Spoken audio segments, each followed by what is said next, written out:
I'm working on Leibniz's best of all possible worlds as a von Mises calculation problem, and about Kantian techniques producing world images, Weltanschauung, as a toxic waste byproduct that German sociology was developed to process, the world illusion, world judgment as modeling, the Internet as the grandest scale simulation game theoretic model of the world ever created, which ultimately produces in society a sense of permanent collapse as a feeling of sublime world terror. The concept of Weltanschauung has many manifestations. It is generally understood to primarily emerge out of Hegel, and figured fairly consistently into the work of Kierkegaard and Nietzsche, and within the work of Wilhelm Dilthey, who created Weltanschauung as a central part of his historical philosophy and hermeneutics of historical reconstruction. Worldview. Each society has its own, each era has its own. To penetrate a different era of history, one must reconstruct and adopt the worldview through which its inhabitants saw it. From the Neo-Kantian Academy developed German sociology, which, by the 1920s, through the work of Max Weber in particular, became of enormous significance to social problem solving, especially as the Great Depression broke out and the Second World War began to loom. It was in the world of Karl Mannheim in particular that the theory of worldview as total ideology was fully articulated. But from Freud and Jung to Husserl and Heidegger, worldview has become a central point at issue in contemporary debates regarding psychology, sociology, phenomenology, etc. When the Office of Strategic Services was established, one of the first tasks was to assemble dossiers regarding everything the Nazis were doing with regards to sociological engineering and warfare. In these documents, somewhere, General William J. Donovan came across the term Weltanschauungskrieg, world view warfare, and he quickly appropriated it and transformed it into the familiar idea of psychological warfare. Going much further back, it was Kant who first coined the term Weltanschauung, but typically etymological histories of the concept have tended to dismiss Kant's invention of the term as philosophically irrelevant. Heidegger, actually, is generally quoted as the authority here, as in his 1927 lectures, The Basic Problems of Phenomenology, he sketches the history of Weltanschauung and says essentially this about Kant's usage, that it was philosophically irrelevant. In my reading, though, this is far from the case. Weltanschauung, for Kant, is best translated not as worldview, but rather as world intuition. Anschauung, which Kant uses specifically to mean intuition in his writing, carries with it multiple interrelated connotations, and is alternatively translated like image, picture, idea, representation, etc. To obviate this ambiguity, later thinkers often formulated their own derivations of the term, and for his part Heidegger did so with his concept of Weltbild, or world image. This then becomes the basis for his later essay, The Age of the Weltbild, which pairs quite nicely with my entire conception and actually complements exactly my own understanding of Kant's usage of the term. So, strangely, though Heidegger dismisses Kant's innovation of Weltanschauung, he comes to echo exactly all the implications Kant's innovation of the concept seems to me to entail. In any event, Kant considers intuition to be a class of representations, and what this means is essentially this, that human sense perception encounters and is affected by a sensory manifold of impressions arising from outside of ourselves, from the world. The faculty of imagination then binds together these impressions and represents them as a unified object to the mind. This imagined object, as it exists within our consciousness, is called an intuition. This reconstruction is very tricky, and I imagine the technical nuances will be lost in all of this, so I I apologize, but ultimately, in the critique of judgment, Kant is most concerned with science, and he defines science as organized knowledge. Botany or zoology, for instance, comprise an organized system of concepts, these concepts being those of species and genus, etc. In this way, a given science is really best thought of as an encyclopedia of concepts. How do we know this system of concepts which we produce is internally consistent and coherent, though? And how do we know the structure of such a system has any meaningful relationship to the part of nature being conceptualized? Kant wishes to establish this using his typical procedure of transcendental deduction. In Kant's philosophy, this means he is looking within the logical structure of cognition for a grounding principle of some kind. It is upon such principles that all of our various mental capabilities are established, and these principles not only function as the basic conditions of cognition, they also establish the limitations of those very same cognitive powers in terms of what they can know and accomplish. Kant, therefore, is searing within the different forms of judgment he has logically identified and classified for a transcendental principle capable of ensuring the internal order of the conceptual systems our judgment manufactures. In the end, it is in the idea of the purposiveness of nature that he finds what he's looking for. To do so, as I said, he must logically classify the different kinds of possible judgments and formulate pure versions of them. Specifically in this case, Kant considers a special class of judgments in looking for his transcendental principle, judgments regarding the beautiful and the sublime. Under Kant's basic model, though, judgments can, in general, be either determinative or reflective. Determinative judgments subsume intuitions under concepts to produce knowledge by means of classification. An example being the classic model judgment, Socrates is a man. Here, Socrates is subsumed under the category of man, and in so doing we gain knowledge of Socrates, that he is, in fact, a man. Reflective judgment, on the other hand, compares intuitions to one another, and from this generates the abstract categorical concepts we use in determinative judgments, concepts like those of species which we use in zoology to classify animals. Here, then, you can see the two basic kinds of judgment complement one another, and the process of science may actually be thought of in this way as a wheel of development, an engine eternally modulating between two poles, like a piston. To be developed, this engine of science will have to turn over millions of times as our concepts become more clearly refined. We in turn can draw finer separations in nature and perceive more nuanced distinctions. Likewise, as our perception becomes more delicate and sharper, our concepts find greater meaning within the field of objects that fall under them, and refer more exactly to the things comprehended through them. Though it is neither determinative judgments nor in reflective judgments in general that Kant determines to seek out science's transcendental principle of conceptual cohesion, rather, Kant focuses in on a very special class of judgments, what he terms merely reflective judgments.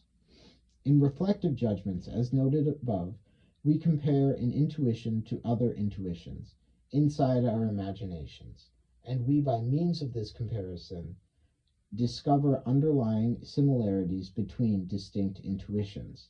From these similarities, we can develop conceptual abstractions through which these similarities can be articulated. In the case of merely reflective judgments, however, we compare an intuition not to other intuitions in imagination, but to the form of the faculty of representation, which generates those intuitions in the first place. These merely reflective judgments are, of course, aesthetic judgments regarding artistic beauty, natural beauty, and the sublime. In particular, it's in natural beauty that Kant finds his desired principle, which again is the idea of the purposefulness of nature. But for our purposes, it is Kant's account of sublime judgment that we're ultimately really interested in, as this is where he introduced Weltanschauung. According to Kant's transcendental method, he insists that when considering judgments of the sublime, he must use the most fundamental, pure versions of such judgments to discover the transcendental principles underlying them. Essentially, then, not just any version of sublime judgment will do, and he considers ultimately two further subcategories of the sublime, concentrating primarily on the first. The first here being what he calls the mathematical sublime, and the second being what he calls the dynamical sublime. By our sense of the sublime, for clarity, Kant is referring to the sense one gets watching a natural disaster, a volcano or a hurricane, for instance. These examples he classifies as cases of the dynamical sublime. The mathematical sublime, however, arises from our estimation of the magnitude of very grand objects, Mount Everest, the Grand Canyon, etc. The human mind can come up with larger and larger units of measurement for the empirical calculation of the actual physical size of something, yet beyond that, we're also able to estimate the aesthetic magnitude of an object. A definite unit of volume can be applied to the interior of the Grand Canyon, but when one looks at the Grand Canyon as a romantic vista, we feel aesthetically its immensity. This, for Kant, is the essential distinction. It is in the treatment of a pure judgment of the mathematical sublime, then, that we finally come to Kant's introduction of the concept of Weltanschauung. This is what I refer to as the judgment of the world. In such a world judgment, we are called to represent the world to ourselves. That is, we attempt in imagination to form an intuition of the world, literally Weltanschauung, as a unified object of sensation. The world, however, is constituted by an effectively infinite number of causal interrelationships, which the imagination is ultimately unable to render faithfully as a unified intuition.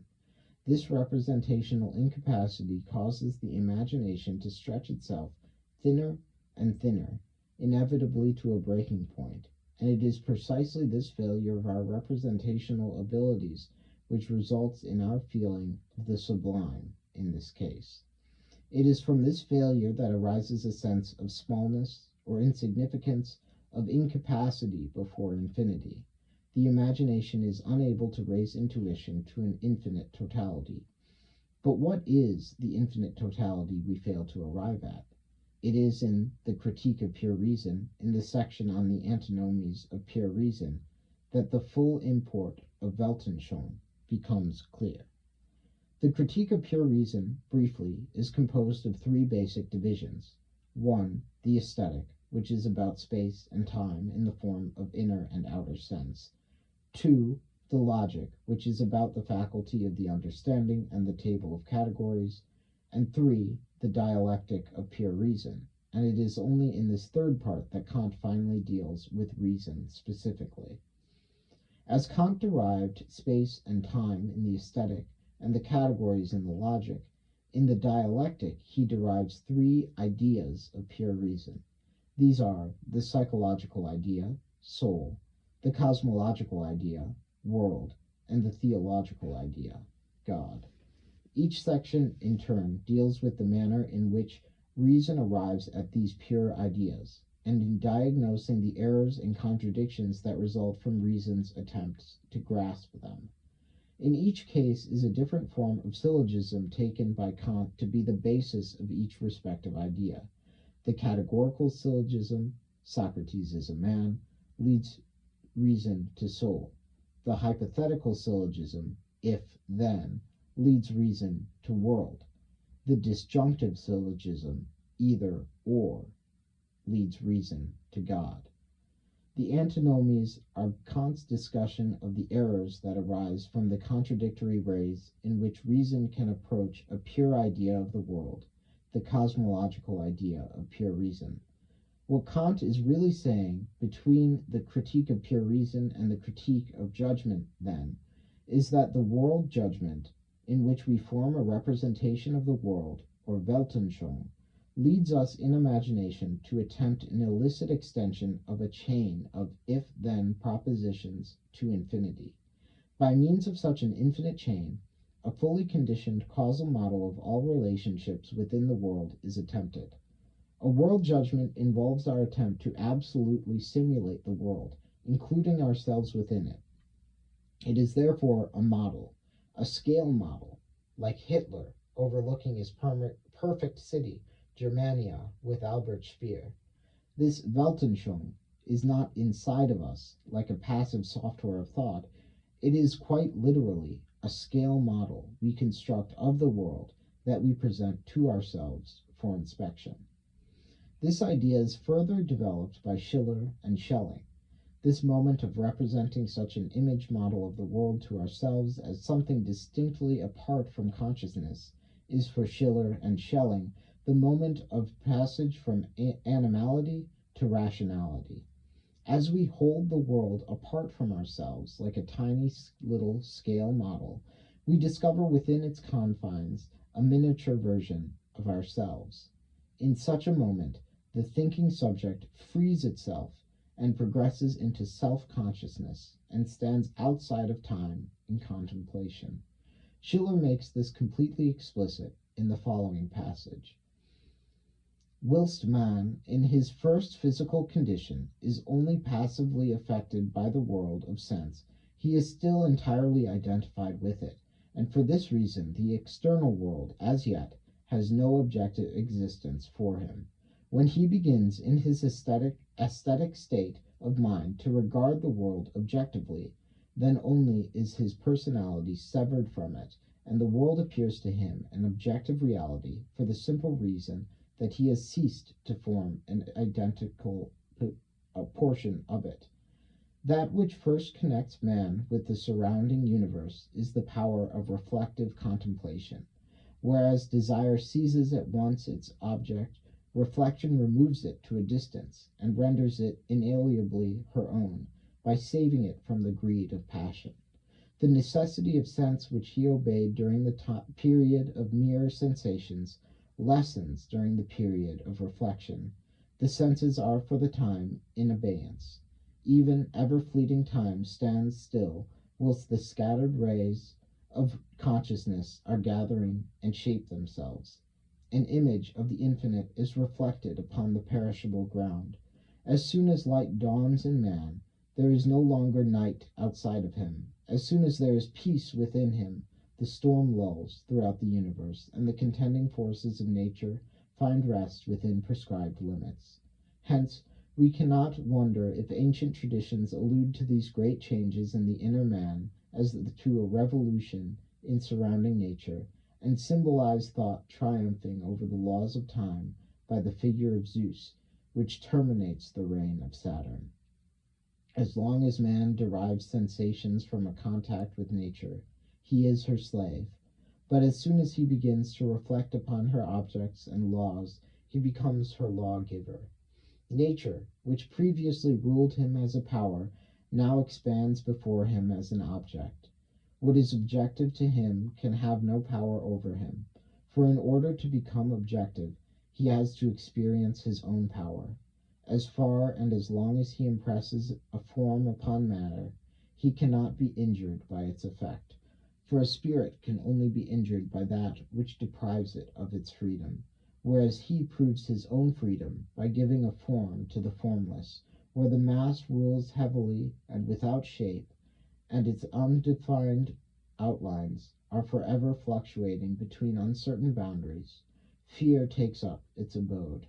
But man rises above any natural terror as soon as he knows how to mold it and transform it into an object of his art. As soon as he upholds his independence from phenomenal nature, he maintains his dignity toward her as a thing of power, and with a noble freedom he rises against his gods.